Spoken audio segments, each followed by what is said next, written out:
Hello Internet, this is KCCK, and I am doing another one of these YouTube videos. I want to apologize ahead of time. This one's going to be a little short because I was originally recording this with Bandicam, and then after inking it, I paused and went away for a little while. And when I came back and started coloring it, I completely forgot to unpause the recording. So I didn't record any of the coloring, so it's just inks this time around. So, let's get started. If you can't tell already by the drawing that's on the screen, I want to talk about another video game series that means a lot to me growing up. And this one is Sega's ꞞNiGHTS. This is kind of a small niche kind of video game franchise. Anyway, when I was younger, we didn't have like Sega consoles. I had a PlayStation childhood. But this story, when I was in I think middle school, we got a GameCube for the first time. It was actually for my little sister's birthday, and she got a bunch of games packaged with it, and one of them was Billy Hatcher and the Giant Egg, another Sega game. Actually, I would love to do a video talking about Billy Hatcher and the Giant Egg.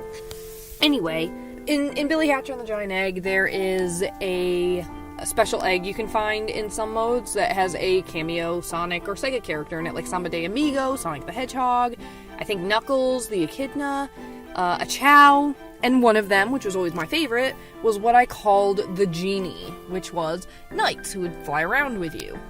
And I didn't know what Knights' name was, because I didn't unlock the character. I never finished Circus Park of Billy Hatcher and the Giant Egg.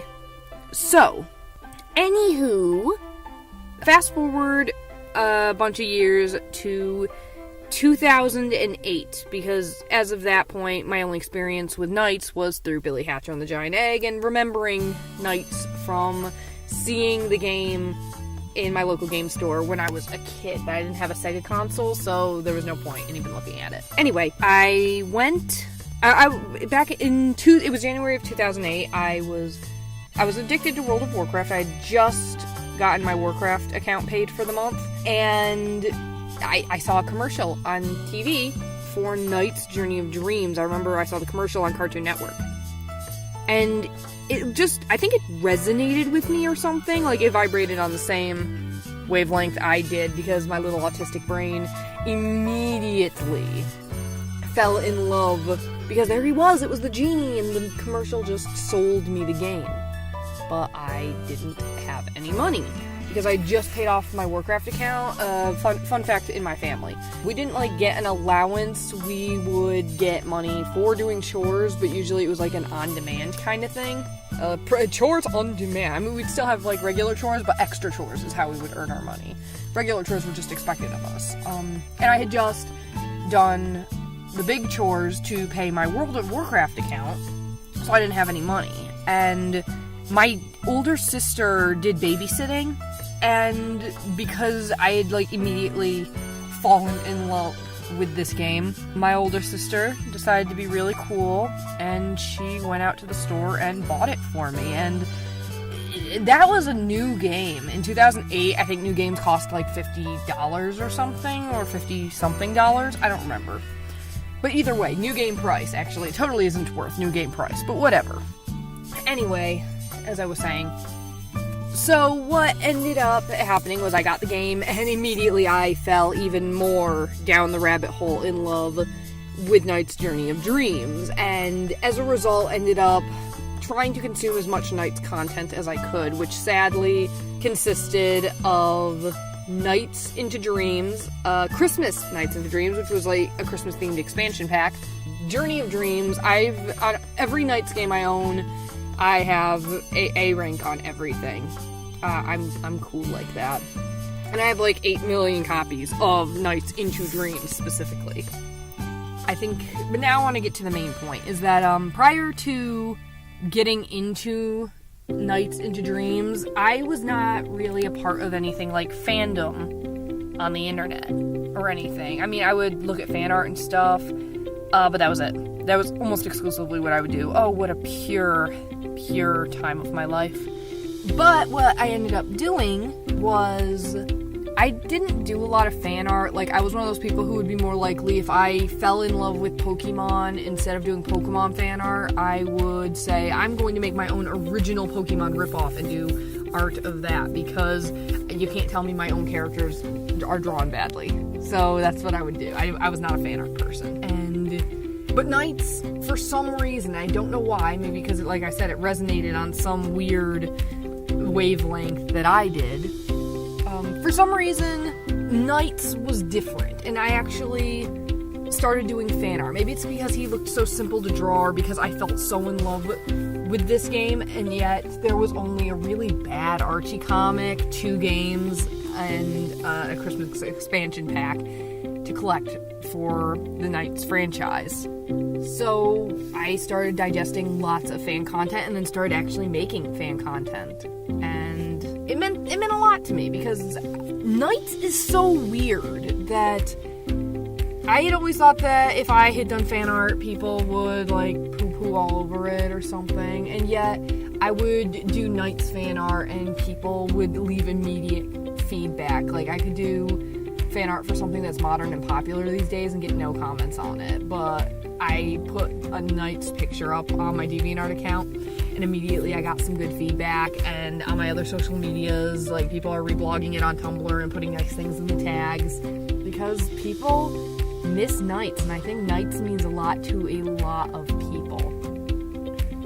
I love the NiGHTS Into Dreams franchise, and it got me into fandom, and actually, as a result, introduced me to a lot of people who I still consider friends. One of them is someone who I don't really talk to anymore. We talk maybe once a year, but otherwise I still consider them a friend. And one person who I met through the NiGHTS fandom is literally one of my best friends ever, like, in the top 2 group. Like, they're amongst my top 3 bestest friends in the whole wide diggity ding dong world. And I owe that to NiGHTS. And I wish NiGHTS could get another game, like, just to make it a nice trilogy. It's been about 10 years since Journey of Dreams came out, and I would love just to hear a third NiGHTS game. Like, if the magical Sega God came to me and said, you are now in charge of making a new NiGHTS game, I would... There's some things I would change, because I think Journey of Dreams, it had a very troubled production. It was supposed to be a very different game than what it was, but even some of those things I would take in a different direction. For example, I feel like what worked with the characters in the second game, Will and Helen, was that they were having issues with their parents and growing up and afraid of growing apart from their parents. I think some kids that would resonate with, more so than, even Clarice and Elliot from the first game. But I would make a new batch of kids for one, new costume for NiGHTS, as you can see how I drew the costume differently in this drawing. And what NiGHTS should be is not this hero main character. NiGHTS, I think, should, despite being the titular character, should always be secondary to the human protagonists. NiGHTS should be a tool that helps these kids grow into solving their problems. Actually, I would compare him almost to Captain Jack Sparrow from Pirates of the Caribbean. I love the first Pirates of the Caribbean. It is the best of them all, but the ones after that, I think, focused on Jack too much, when really Jack was the NiGHTS to Will Turner and Elizabeth Swann's roles. They were the main characters. Whereas Jack was this charismatic assistant side character who, despite the fact that I wouldn't really call him friends with them, helped them grow. He is a mischievous kind of character. And I think that's what NiGHTS should be, because in Journey of Dreams, he did not strike me as this mischievous, free-spirited imp kind of creature. He struck me as like an aunt or uncle who wants to hang out but will also responsibly help take care of you and stuff.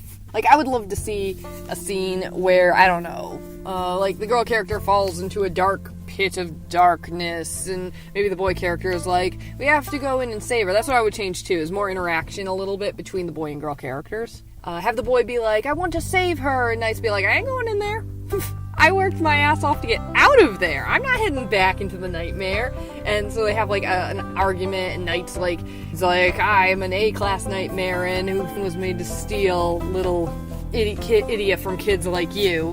Why would I go back there? Is he saying he's getting scarier and monsterier, but maybe the boy doesn't back down? He's like, because she would for you. And then Knight immediately turns back. He's like, good answer! And just like tosses him in and jumps in with like cannonballs in. Something more fun, more mischievous, and more whimsical.